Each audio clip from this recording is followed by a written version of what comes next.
Ce soir, Santé Canada donne le feu vert au vaccin de Pfizer pour les jeunes de 12 à 15 ans. Roxane Borges da Silva, docteur en santé publique, répond à nos questions. Des parlementaires insultés et menacés de mort sur les réseaux sociaux. 4 députés des communes nous parlent de leur expérience personnelle. Alors que s'ouvre le mois du patrimoine asiatique au Canada, la communauté se mobilise pour sauver le quartier chinois de Montréal. Winston Chan et Ponora Hung reviennent sur les conséquences néfastes de la pandémie. Bonsoir, Mesdames, Messieurs. Santé Canada approuve l'administration du vaccin de Pfizer-BioNTech contre la COVID-19 aux jeunes de 12 à 15 ans. Ce vaccin était jusqu'ici réservé pour les 16 ans et plus. Des essais cliniques ont démontré qu'il produit chez les 12 à 15 ans suffisamment d'anticorps pour contrer le coronavirus. On écoute d'abord les explications du docteur Marc Berthiaume de Santé Canada. Santé Canada a reçu la présentation de Pfizer-BioNTech relative à cette indication supplémentaire le 16 avril. Après avoir complété un examen scientifique rigoureux et indépendant des données, le ministère a conclu que ce vaccin est sûr et efficace lorsqu'utilisé chez ce groupe d'âge. La docteure Roxane Borges da Silva est experte en santé publique et professeure à l'Université de Montréal. Bonjour, docteur da Silva. Bonjour. Bon, évidemment, cette décision de Santé Canada, c'est majeur. Je vous demanderais d'abord, qu'est-ce que ça veut dire pour la suite des choses dans la lutte contre la pandémie au Canada? Mais en fait, ce qu'il faut savoir, c'est que pour pouvoir éradiquer ou du moins circonscrire de manière très stricte le virus, il faut vacciner au minimum 75% de la population et peut-être plus. Or, on sait que les jeunes, par exemple, au Québec, représentent 500 000 personnes quand on regarde les 12-17 ans sur une population de 8 millions et demi. Ouais. Et donc, en fait, ça représente quand même une bonne proportion de la population qu'on échappe si on ne peut pas les vacciner. Donc, dans ce contexte, en fait, en leur donnant accès au vaccin, on va pouvoir potentiellement augmenter la couverture vaccinale dans la population et donc arriver à cette immunité collective qu'on souhaite obtenir pour sortir de la crise. Bon. Maintenant que le vaccin de Pfizer est approuvé pour les 12 à 15 ans, l'Alberta a déjà annoncé qu'on va aller de l'avant avec ce groupe d'âge. Évidemment, ce sont les provinces qui décident comment on procède, mais quelle forme, justement, ça pourrait prendre comme déploiement? Quelle serait la meilleure façon, selon vous, de vacciner les adolescents de 12 à 15 ans? Mais en fait, on a des programmes de vaccination scolaire qui sont très bien rodés dans les écoles, en tout cas c'est le cas au Québec, et sur lesquels il faudrait capitaliser. C'est-à-dire que si on pouvait agir très rapidement, si on a les doses dont on a besoin, on va pouvoir, dans ce contexte, en fait, vacciner les enfants, leur donner la première dose avant qu'ils se retrouvent en congé scolaire le 24 juin au Québec, par exemple. Et donc, dans le contexte, ça nous permettra de faciliter l'accès au vaccin pour les jeunes parce que pendant l'été, en vacances, les parents, ça sera plus difficile pour eux d'amener les enfants se faire vacciner et de s'assurer d'avoir une première dose avant le 24 juin pour les jeunes aussi serait une excellente nouvelle pour, en fait, la rentrée scolaire. Oui, c'est ça, parce qu'il y a plein de parents qui doivent se poser cette question-là. Est-ce que ça pourrait donc permettre de revenir à l'enseignement en personne partout au pays plus vite que prévu, peut-être, finalement? Oui, absolument. On sait que les écoles et les milieux de travail sont les endroits où on a le plus d'éclosions. Donc, en fait, dans le contexte, si on arrivait à donner la première dose avant le 24 juin à tous les élèves du secondaire et qu'on pouvait après donner la deuxième dose au retour à l'école en septembre ou en octobre, ça nous permettrait de nous assurer de minimiser les éclosions dans ces lieux qui sont somme toute des espaces clos pour lesquels les mesures de santé publique sont difficilement applicables, particulièrement la distance entre les bureaux puisque les salles de classe ne sont pas toujours assez grandes. Bon. Pour ce qui est maintenant des plus jeunes, là, les moins de 12 ans, est-ce que le vaccin de Pfizer pourrait être approuvé pour ce groupe d'âge-là éminemment dans un futur rapproché? À quoi on peut s'attendre concernant les plus jeunes? Mais c'est sûr que les compagnies pharmaceutiques, que ce soit Pfizer, Moderna et les autres, travaillent fort à faire des essais cliniques pour essayer de développer de valider leurs vaccins et de s'assurer que leurs vaccins sont sécuritaires et efficaces pour tous les groupes d'âge, jusqu'à en fait aux bébés naissants. Mais il va falloir attendre que les essais cliniques soient finis, que les compagnies pharmaceutiques fassent leur travail pour pouvoir après permettre de l'ouvrir à d'autres tranches de la population. Oui. Entre-temps, Dr da Silva, la recommandation de Santé Canada, ça survient avant ce qui se fait du côté des États-Unis.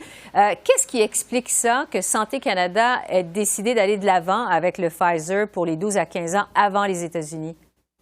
Mais ils ont peut-être été plus en contact avec Pfizer, peut-être qu'ils ont eu accès au processus en fait de développement des essais cliniques et de mise en place des essais cliniques. Donc et puis on a aussi cet enjeu d'une grande prévalence des variants qui sévit particulièrement en Ontario et en Alberta actuellement. Donc on doit agir vite et vacciner le plus vite possible avant que les variants en fait prennent le dessus, comme on le voit un peu en Ontario et en Alberta. Donc Santé Canada a été très réactif et c'est très bien. Il faut saluer cette décision rapide et ce travail en fait rapide pour autoriser la vaccination des 12-15 ans. Ouais. Donc en terminant en quelques secondes, Dr Da Silva, est-ce qu'on peut parler d'une avancée majeure là que cette autorisation de Santé Canada pour les 12 à 15 ans dans la lutte contre la pandémie, c'est quand même une excellente nouvelle?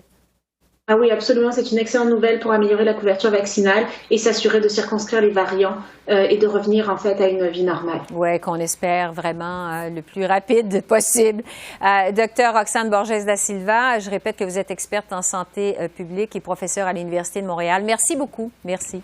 Je vous en prie, bonne journée, au revoir. Au revoir. Insultes et menaces en tout genre sur les médias sociaux, c'est ce que vivent le tiers des députés fédéraux. Selon une enquête qui a été menée par le journal Le Devoir, plus de 95% des répondants ont affirmé recevoir des commentaires désobligeants. Parfois même, les menaces sont assez sérieuses pour que plus du tiers des députés sondés portent plainte à la police. Alors, pour discuter de ce phénomène, à l'essentiel, on a réuni les députés Greg Fergus du Parti libéral, Alain Reyes du Parti conservateur, Christina Michaud du Bloc québécois et Alexandre Boulris du NPD. Bonsoir. Bonsoir. J'aimerais d'abord en savoir un peu plus sur votre expérience à chacun d'entre vous. En fait, qu'est-ce que vous avez vécu de façon personnelle? Je vais commencer avec vous, Alain Reyes, parce que vous êtes cité dans cet article du Devoir. Quelle est votre expérience? Qu'est-ce que vous avez vécu par rapport aux médias sociaux? J'ai vécu bien des situations malheureuses. Ça a été, je dirais, dans le pire des scénarios jusqu'à des menaces de mort. Donc, des attaques personnelles en lien aussi avec mes origines égyptiennes, mais mon père et ma mère sont nés en Égypte. Des commentaires désobligeants, racistes, de tout genre, là, comme on peut imaginer, dans des moments très intenses en campagne électorale. C'est malheureux ce qui se passe. Mais comme je l'ai souligné dans l'entrevue, il faut aussi mettre ça en perspective que ça reste une minorité de personnes, mais qui prennent malheureusement beaucoup trop de place dans ces outils que nous avons aujourd'hui, qui sont essentiels dans notre travail de politicien, de personnage public. Christina Michaud, de votre côté, quelle est votre expérience personnelle? C'est des commentaires de tout genre. En fait, de mon côté, c'est un peu différent de M. Reyes, peut-être par mon jeune âge, le fait que je sois une jeune femme aussi. Ça vient chercher les gens, on dirait. Quand on parle de sujets polarisants aussi, ça vient les chercher. Alors, j'ai reçu toutes sortes de commentaires en lien avec le travail qu'on fait, bien entendu, mais des attaques personnelles. Et ça devient blessant. Ça n'a pas sa place aussi. C'est pris hors contexte. Souvent, ça n'a même pas rapport avec la publication qu'on envoie. Nous, on fait un partage d'informations, surtout sur le travail qu'on fait, et on reçoit toutes sortes de commentaires qui peuvent être blessants. Par exemple, je suis porte-parole du Bloc québécois en matière de sécurité publique. Je vais souvent parler d'armes à feu. C'est un sujet extrêmement polarisant. Et évidemment, puisque je suis une jeune femme qui n'a probablement pas le profil de chasseuse ou de femme qui a un AR-15 dans son sous-sol, eh bien, on va me dire que je sais pas de quoi je parle, que j'ai aucune crédibilité, que je connais pas ça. Alors, c'est blessant parce qu'on travaille beaucoup nos dossiers, on s'arrange pour, quand on parle de quelque chose, on s'arrange pour savoir de quoi on parle, alors ça devient un petit peu blessant de côtoyer ça au jour le jour sur les réseaux sociaux. Greg Fergus, est-ce que vous avez reçu des commentaires blessants vous aussi? Oui, certainement, comme tous mes collègues qui ont déjà parlé, surtout parce que je me prononce sur des questions d'égalité, des questions de race en tant que d'être président du caucus des parlementaires noirs. Alors souvent, j'entends des messages qui sont pas gays. Je peux vous dire, j'ai pas de plaisir à les lire. Effectivement, je pense que la solution à tout ça, en tant que député, c'est souvent, je ne lis pas les commentaires. Vous savez, si quelqu'un veut rentrer en contact avec moi, s'ils sont prêts à laisser leur nom, leur vrai nom, numéro de téléphone, et on va prendre rendez-vous. et je vais rencontrer n'importe quelle personne. Mais souvent, ces commentaires sont anonymes. Et je dois vous dire que j'ai vu des commentaires à mes collègues femmes, mes collègues féminines. Et puis, c'est pas drôle, le sexisme dont elles font face, c'est extraordinaire. Ouais. Alexandre Boulris, vous, votre expérience avec les réseaux sociaux? Ben déjà, je suis pas une femme et je suis pas une personne racisée, donc j'ai pas ce genre d'attaque-là. Mais des attaques personnelles, oui, ça arrive. Puis ça arrive malheureusement de plus en plus avec les dernières années. On le voit, une certaine radicalisation du langage, des expressions des gens, beaucoup plus violents, pas juste agressifs, pas juste comme « je suis pas d'accord avec vous », ça c'est parfait, il n'y a pas de problème, on va dialoguer.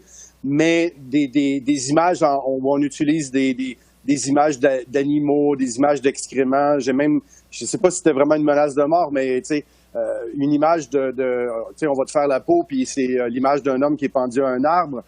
Je trouve que là, ça dépasse un peu les limites là, du dialogue dans une société démocratique. Et on le voit de plus en plus souvent, et oui, ça affecte, je pense, tous les hommes et les femmes politiques. Oui, Alexandre Boulris dit on le voit de plus en plus souvent. On a le sentiment aussi que depuis le début de la pandémie, la population est plus à cran, plus facile à mettre en colère, donc se défouler davantage sur les réseaux sociaux. Du côté des solutions maintenant, on se demande évidemment qu'est-ce que ça prendrait pour lutter contre les insultes, les menaces sur les réseaux sociaux, peut-être un peu utopique. Alain Reyes, vous parliez tout à l'heure que vous dites d'une certaine façon, on en a quand même besoin des médias sociaux, c'est comme un mal nécessaire. Qu'est-ce qui pourrait être fait? C'est toujours délicat de parler de censure. Qu'est-ce qui pourrait être fait pour tenter de limiter, je dirais, le phénomène le plus possible? Là, vous allez vous dire des formations professionnelles, ancien professeur, directeur d'école, je viens du milieu de l'éducation. Je continue à croire que la seule et unique solution, mais elle va prendre du temps, c'est par l'éducation, l'information, la sensibilisation des gens. Va falloir trouver une façon de ne pas donner de la place dans l'espace public à ces gens-là, même, je dirais, au niveau médiatique. Trop souvent, je suis fasciné de voir des personnalités publiques repartager en répondant à des gens qui ont 5-6 abonnés sur Twitter, donc qui sont clairement des trolls et à qui on donne notre exposure de toutes les personnes qui nous suivent, mais on dirait que c'est trop fort pour certains de ne pas les laisser, les ignorer tout simplement. Mm-hmm. Je le disais au début, je pense que ça reste une minorité. Puis si vous me permettez, tantôt on parlait des 4, là, puis tous les députés pourront vous le dire, sans exception, même des personnages publics, des gens du milieu de la culture. On est affectés, mais en même temps, c'est notre boulot. Hein. On s'est habitué malheureusement à ces attaques-là. On essaye de les ignorer, que ça nous affecte le moins, mais on parle trop peu souvent de notre entourage.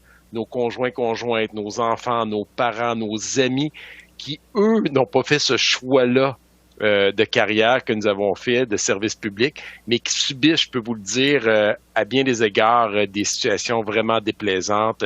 Ils sont aussi affectés dans bien des cas que nous-mêmes. Là. Christina Michaud, comment vous réagissez à ce que vient de dire Alain Reyes? Parce que quand même, effectivement, c'est pas juste la personne qui a choisi d'embrasser la carrière politique, mais c'est tout l'entourage qui en souffre. Comment vous réagissez à ça? Évidemment, j'ai dit à ma maman, mes grands-mamans aussi, de ne surtout pas aller lire ce genre de commentaires-là, à mes proches, de ne pas renchérir aussi, et comme M. Reyes le disait, de ne pas leur donner de visibilité à ces gens-là qui souvent ont quelques personnes qui les suivent, c'est des faux comptes ou quoi que ce soit. Et il y a quand même un bon travail, je pense, qui commence à se faire sur les grandes plateformes, par exemple sur Facebook. Il y a une option, là, on va voir les commentaires les plus pertinents en premier, plutôt que tous les commentaires. Récemment, j'ai eu droit à un salope comme ça qui a été lancé sans rien d'autre. Et vous voyez, Facebook le cachait lui-même. Il était encore là sans que j'aie à le masquer, mais il y avait quand même un certain filtre qui se faisait. Alors, je pense que ça peut être une bonne solution, mais c'est sûr que j'ai pas la réponse à cette question-là. Ouais. Où est-ce qu'on va chercher les solutions? Parce qu'il y a toute cette question de la censure, de la liberté d'expression. Alors, c'est extrêmement difficile d'aller aussi légiférer là-dessus, mais je pense qu'il y a une responsabilité sociale et déjà d'en parler comme on le fait là, comme avec le reportage de ce matin, je pense que c'est un bon début parce que les gens n'ont pas conscience du pouvoir des mots. Ils réfléchissent pas à 2 fois avant d'écrire ce genre de commentaires-là, j'ai l'impression. Alors, de voir comment les personnes qui les reçoivent se sentent, je pense que déjà, ça peut faire avancer la réflexion. Oui, c'est ça. Et l'autre danger, évidemment, de ça, c'est que ça décourage la relève politique à se lancer en politique, aux jeunes à se lancer en politique, parce qu'on a vu récemment, au Québec, il y a eu quelques maires qui ont décidé de ne plus se représenter en politique parce qu'il y en avait assez de se faire insulter constamment sur les réseaux sociaux. Greg Fergus, est-ce que vous pensez que c'est un phénomène qui va finir par venir à bout de la relève politique, décourager des jeunes à se lancer en politique? Espérons que ce ne serait pas le cas. Vous savez, on a besoin des bonnes personnes, comme mes collègues qui participent aujourd'hui à se présenter en politique pour s'assurer qu'il va toujours avoir du renouveau, du nouveau sang dans le système politique. Et si c'est une minorité des gens qui insistent à parler anonymement, qui n'ont pas le courage de mettre d'attacher le nom à leurs commentaires. J'espère qu'il va y avoir toujours des bonnes personnes avec des carapaces épaisses qui vont décider à se présenter en politique parce qu'on a besoin de ces gens-là. La politique va continuer après notre départ et j'espère que toujours on va être capable de chercher des gens de qualité, des gens qui sont vraiment des serviteurs du grand public. Alexandre Boulris, qu'est-ce que vous en pensez? Est-ce que ça peut décourager la relève? J'espère que non aussi. Je vais répondre un petit peu comme Greg parce qu'on veut avoir des jeunes hommes, des jeunes femmes qui ont des idéaux, qui rêvent grand, qui voient grand, qui veulent changer le monde. Il faut les accueillir, il faut les prendre. Mais on a quelques mesures à notre disposition. Il y a quelques mois, mon équipe a décidé de faire un message sur Facebook pour dire aux gens, voici les règles du jeu, là. Et si vous les contrevenez, si vous allez au-delà de ça, on vous avertit. Après 3 avertissements, vous allez être banni. Sur Twitter, j'ai commencé à bloquer certains comptes aussi qui étaient trop agressifs ou violents. Donc aussi, on essaie de pas trop tout le temps lire les commentaires. Mais je dirais, si Mme Michaud a dit que Facebook avait quand même amélioré certaines choses, moi, je serais plus critique de Facebook en disant leur algorithme crée encore des chambres d'écho où des gens ont tendance à excusez-moi l'expression, là, à se crinquer entre eux autres puis à vouloir être de plus en plus agressifs par la suite. Et ça empêche le dialogue entre des opinions qui sont divergentes, qui sont opposées. Donc ça, c'est quand même quelque chose sur lequel on pourrait travailler sur les algorithmes des médias sociaux. Oui, il nous reste à peu près 40 secondes. Je vais vous entendre, chacun d'entre vous, donc chacun 10 secondes, très rapidement. Greg Fergus, est-ce que ça pourrait être envisageable pour vous de cesser l'utilisation des réseaux sociaux? Parce qu'il y a quand même des côtés positifs. Vous pouvez rejoindre les gens, vos électeurs, dans vos circonscriptions. Est-ce que ce serait envisageable? Rapidement, Greg Fergus. Comme Alain Reyes a dit dans le journal, c'est un mal nécessaire. Oui. C'est une belle façon à partager des informations, à inviter des gens à faire partie de la discussion, le dialogue politique. Alain Reyes? Non, tant si longtemps que je vais être un personnage public et je vais être en politique, mais je peux vous confirmer que la journée que je vais quitter la politique, la question va se poser. C'est clair que je ne garderai pas tous les réseaux sociaux que j'ai, je vais les limiter. Christina Michaud? Non, je pense que ça demeure un mal nécessaire, mais on peut travailler à ce que ça devienne un lieu de débat qui est sain plutôt que haineux. Je pense que c'est ce qu'on veut tous au final. Le mot de la fin, Alexandre Boulris. Je suis d'accord avec mes 3 collègues, puis je pense que c'est encore un outil qui est indispensable pour être capable de rejoindre nos concitoyens puis avoir un dialogue avec eux. Un mal nécessaire, comme vous disiez, Alain Reyes ce matin dans Le Devoir. Greg Fergus, Alain Reyes, Christina Michaud, Alexandre Boulris, merci. Merci d'avoir partagé votre réalité avec nous. Merci. Merci, plaisir. Bonne Au revoir. soirée. Alors que s'ouvre le mois du patrimoine asiatique au Canada, la communauté chinoise de Montréal lance un cri du cœur. Le quartier chinois de la métropole, qui fut jadis un lieu hautement animé et dynamique, est en train de mourir. Il faut dire que le secteur a été frappé de plein fouet par la pandémie. Alors, je retrouve pour en discuter Winston Chan, qui est chiropraticien et entrepreneur, et Ponora Ang, qui est avocat et président de la Fondation de l'hôpital chinois de Montréal. Alors, bonjour à vous deux. Bonjour. D'abord, pour nous donner un peu de contexte, là, évidemment, le quartier chinois de Montréal, c'est un lieu hautement historique de la métropole. C'est le berceau, en fait, de la communauté asiatique à Montréal. Ponora Ang, je vais commencer avec vous. Parlez-nous d'abord de l'importance du quartier chinois à Montréal.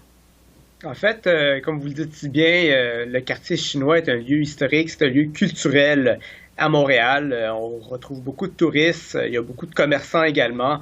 Mais c'est également un milieu de vie à Montréal. On retrouve des personnes âgées, on retrouve des personnes qui habitent.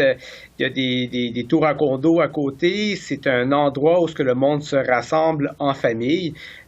Extrêmement mouvementé. Il y a beaucoup de festivals qui se tiennent là.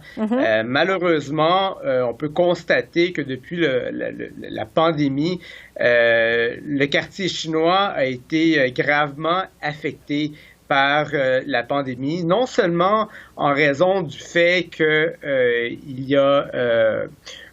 ça a été délaissé à cause que les restaurants ont fermé, mais vous comprendrez également qu'avec la culture qui s'est imprégnée suite au fait qu'on a associé le virus au virus chinois au début de la pandémie, a déjà fait en sorte que le monde a commencé à se sentir, je vous dirais, peu en sécurité dans un endroit comme le quartier chinois de Montréal. Ouais. Winston Chen, alors qu'on voit, on a vu des images là du quartier qui a été tourné justement par votre groupe là qui tente de sauver le secteur. Bon, c'est un quartier qui autrefois a beaucoup contribué à l'économie et la vitalité de Montréal. Je vous demanderais de nous le décrire un peu au niveau des commerces. Quel type de commerce, de restaurants, on peut présumer évidemment des restaurants chinois, mais quel type de commerce on y retrouve? Il faut vraiment remonter à nouveau l'histoire du Canada et des premiers arrivants chinois, parce que le quartier chinois, les quartiers chinois à travers le Canada représentent la résilience des premiers arrivants chinois. Donc, il faut comprendre que après la construction du chemin de fer à travers le Canada, les Chinois pouvaient seulement être propriétaires dans des quartiers confinés. Et c'était dans un climat d'exclusion. Il y a eu bien sûr la loi d'axe d'entrée par tête. Il y a aussi la loi d'exclusion des immigrants chinois. Donc, c'était dans une ambiance d'exclusion et de marginalisation. Et c'est dans ces conditions-là que le quartier chinois a été créé. Et c'était souvent les Chinois à l'époque étaient confinés dans des secteurs comme la buanderie, comme les services, comme les restaurants. Et ces restaurants-là, présentement au quartier chinois, ce sont qu'on appelle en anglais des mom and pop shops, des entreprises familiales, des commerces familiaux qui sont de génération à d'autres générations. Et souvent, un des enjeux, justement, c'est que souvent, les enfants ne rentrent pas l'entreprise. Donc, on voit que c'est ça. Mais par contre, ces commerces-là, c'est vraiment l'âme du quartier chinois parce que c'est ça qui vraiment reflète l'authenticité de la culture chinoise et asiatique. Bon, Ponora Ang, vous en parliez un instant, l'impact évidemment de la pandémie, parce que la couverture médiatique qui a relié la COVID-19 à la Chine a contribué, on le sait, tout le monde le sait, à la stigmatisation de la communauté asiatique un peu partout. Qu'est-ce que vous avez été à même d'observer depuis le début de la pandémie qui a touché directement le quartier chinois montréalais? Je vous dirais que le mouvement anti-asiatique qui a été médiatisé, je vous dirais plutôt récemment, en fait, a pris un peu de retard parce que l'idée de cette discrimination-là a vraiment commencé au début de la pandémie, c'est-à-dire au mois de mars 2020. Et ce qu'on a noté, et là je peux parler parce que plusieurs employés de l'hôpital chinois l'ont rapporté, c'est que vous pouvez tout simplement aller se prendre un café dans un Tim Hortons, marcher au Chinatown, et on verrait des personnes d'origine non asiatique qui changeraient, par exemple, du côté de la rue pour ne pas être à côté d'eux.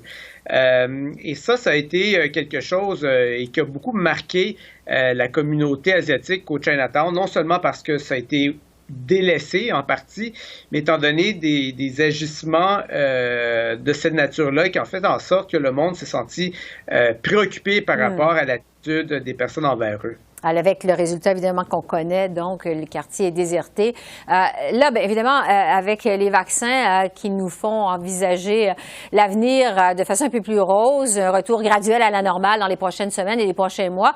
Winston Chan, comment envisagez-vous les prochains mois, les prochaines semaines et les prochains mois pour le quartier chinois, justement? Est-ce que vous avez peur que les gens n'y retournent pas? Qu'est-ce que vous envisagez pour la suite des choses? Bien, je pense que ce qu'il faut, le cri du cœur qu'on fait présentement, c'est que c'est vraiment, là, c'est le bon moment d'appeler justement à les communautés à travers le Canada, pour les quartiers chinois à travers le Canada, de solidarité, de venir fréquenter le commerce. Les commerces, il peut aussi prendre un repas pour emporter, pour vraiment encourager les commerçants, les restaurateurs des quartiers chinois à travers le Canada.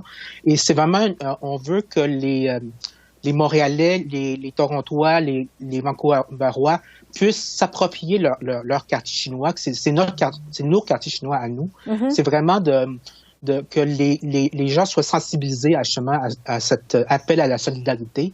La montée du racisme, c'était très difficile. Il y a eu beaucoup de vandalisme qui a eu lieu pendant la pandémie. Ouais. Il y a aussi beaucoup d'entrées par infraction. Donc, c'est pas seulement à Montréal, mais c'est aussi à Vancouver, à Ottawa, à Toronto. Mm-hmm. Donc, il y a vraiment une question d'appel à la solidarité de tous les Canadiens, finalement. Oui. Ponora Ang, à ce sujet? Écoutez, moi, j'espère qu'avec l'arrivée des vaccins, on va pouvoir refaire vivre le Chinatown. Je trouve que Montréal est une superbe ville par sa diversité culturelle et on a beaucoup de chance d'avoir un très beau Chinatown à Montréal, d'avoir un quartier dans lequel on est capable de goûter à une nouvelle culture dans un climat qui est tout à fait convivial. Il faut en prendre soin et la meilleure façon d'en prendre soin, c'est de continuer à le fréquenter. Au début, on associait beaucoup le virus à la Chine. Mm-hmm. Aujourd'hui, un an après, on peut voir que c'est un virus qui est tout à fait global et qui affecte tous les pays. Alors, j'ai espoir que le Chinatown va redevenir un lieu culturel très animé, dynamique pour l'ensemble des Montréalais. Oui, et c'est important parce qu'on sait que les promoteurs immobiliers ont quand même l'œil sur le quartier avec des constructions nombreuses. De plus en plus, on empiète dans le secteur. Je vais terminer là-dessus parce que le temps file. Bon, si jamais le quartier chinois, qui est en quelque sorte le symbole de la diversité culturelle de la métropole, devait mourir, devait ne pas se remettre de cette pandémie. Je vais poser la question à chacun d'entre vous. Je commence avec Winston. Quelle image ça enverrait au monde sur Montréal, l'image de Montréal? Malheureusement, c'est que partout en Amérique du Nord, c'est un phénomène qu'on voit que ce soit à New York, que ce soit en Californie, à travers le Canada. Malheureusement, on voit que les casinos commencent à se rapetisser, malheureusement. Je pense que c'est surtout avec... c'est très malheureux parce que c'est vraiment un symbole de diversité culturelle. C'est vraiment un symbole de résilience des premiers Chinois qui ont réussi à passer à travers les différentes... problèmes sociaux. Donc, j'espère que de tout cœur qu'on puisse le sauver, finalement, les casinos à travers le pays. Ponora, l'image que ça enverrait, le mot de la fin à vous en quelques secondes. Je vous dirais que ce serait une importante perte pour la ville de Montréal. Ça prend pas beaucoup de choses pour qu'un milieu historique, un milieu culturel perde sa flamboyance. Il ne s'agirait que des grands locataires historiques du quartier chinois décident de fermer les portes. Et ce serait triste parce que ça a pris de nombreuses années avant de pouvoir construire un si beau quartier. Et en raison de préjugés, ceci pourrait disparaître rapidement. On espère que ça n'arrivera pas. J'ai bien confiance que ça n'arrivera pas, mais je pense que chacun devrait pouvoir être confortable à refréquenter ce site-là afin d'y redonner toute sa vigueur. C'est ce qu'on espère. Ponora Ang et Winston Chan, merci beaucoup. Merci. Merci, au revoir. Merci beaucoup. Alors voilà, c'est comme ça qu'on a vu l'essentiel de l'actualité de ce mercredi 5 mai sur la colline parlementaire à Ottawa. Esther Bégin qui vous remercie d'être à l'antenne de CEPAC, la chaîne d'affaires publiques par câble. Je vous souhaite une excellente fin de soirée et je vous dis à demain. Et d'ici là, continuez à prendre soin de vous. Au revoir.